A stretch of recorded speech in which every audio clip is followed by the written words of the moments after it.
Okay, impeachment. Impeachment, impeachment, impeachment. Say it 3 times and it comes true.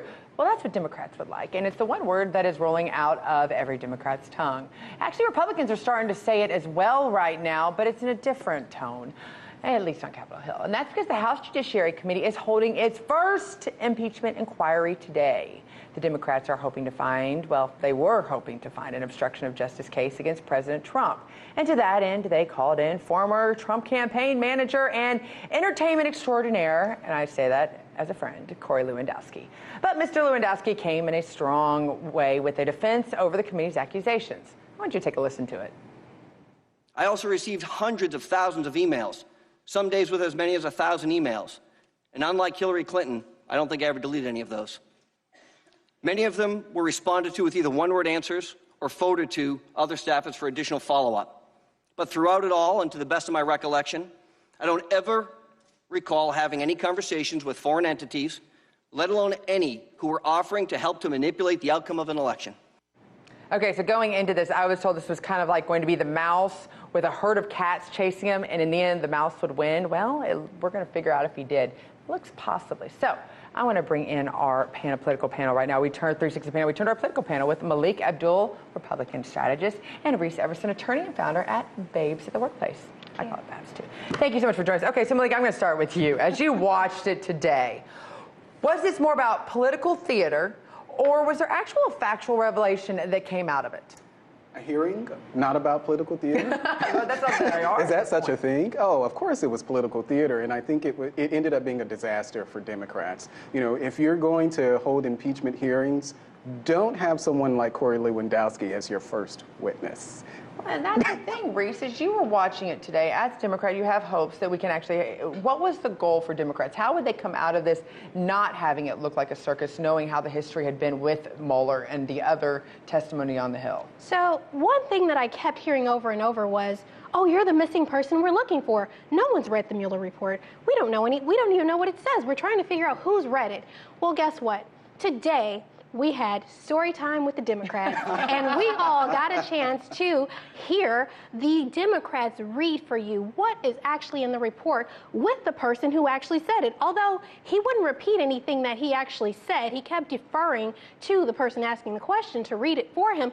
But we got a chance to hear a lot of things that raised eyebrows. And I think that although it wasn't a home run, it was enough leverage. It was, you know, the first base, second base, it was enough leverage to raise some suspicions, because if no one's read the report, they don't know where the issues are. And today, the Democrats were able to point out where exactly the issues are and go, wait a minute, there's definitely some wrongdoing here. But Reese, you had to get a laugh when they were like, do you have a report? I don't have a report. Corey didn't have a report. The chair of the committee. Nobody had reports in there. And I'm like, do I need to go to Barnes & Noble or get on Amazon and like prime you people the Mueller report? I mean, that's the thing that kind of frustrated, I think it was that, was there anything new that was learned today? Was there anything that was unexpected that came out for you besides just something that you couldn't yourself read if you went to the local bookstore?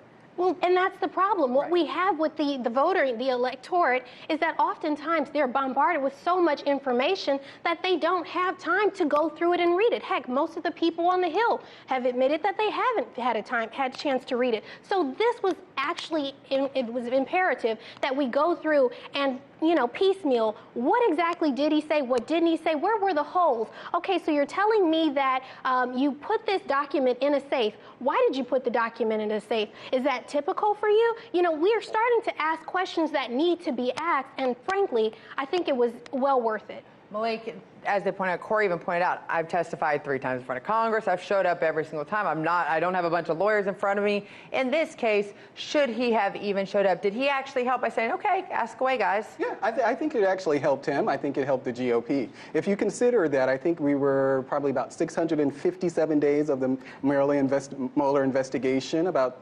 2,800 subpoenas, witnesses. We had automatic registers. We had all of that, and what we got today was a relitigation of Mueller's report. And I don't think that the American people, I don't think this is something that really served the American people well. I don't think that the American people, we can make the argument that, well, there were information that American people wanted to know, but as far as something that was substantive, serving the American people, I think it was an absolute failure, and to have, all of the theater that we usually have in these type of hearings, but to have a witness like Corey Lewandowski there, you got what you gave him, and I don't think this is something that's going to serve Democrats well in their effort to actually impeach Donald Trump, because that's what this is all about, relitigating whether or not we should impeach Donald Trump. Okay, so you're telling me that it's not important and not helpful for a witness to be sitting there and to basically be confronted with his statement where the president of the U.S. said to a person responsible for an investigation, you know what, I need you to direct this investigation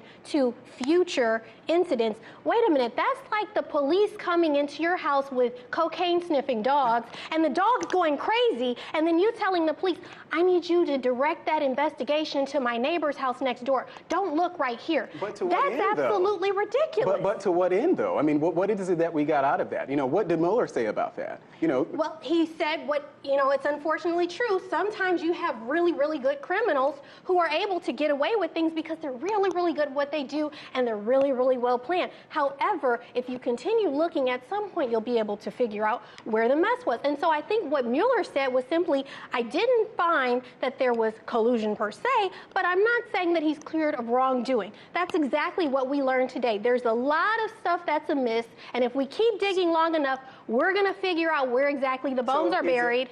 And don't tell us to send our dogs down the street. Sure, but as an attorney yourself, I mean, is this something that is pretty normal? Because, we hear a lot of conversation about, jurisprudence, but is this something that attorneys generally do? They say, well, we really couldn't exactly, you're not necessarily guilty, but we couldn't exactly exonerate you from the crime that we're saying that you were possibly guilty of. So does that make them innocent still? They don't go to jail then if they're not guilty? I mean, if this was a criminal, as a lawyer, and you were Trump's attorney, would you have your client walking free right now because they didn't convict him of anything? In our land, the law is innocent until presumed guilty. Yes. Okay, so we're still putting on our case.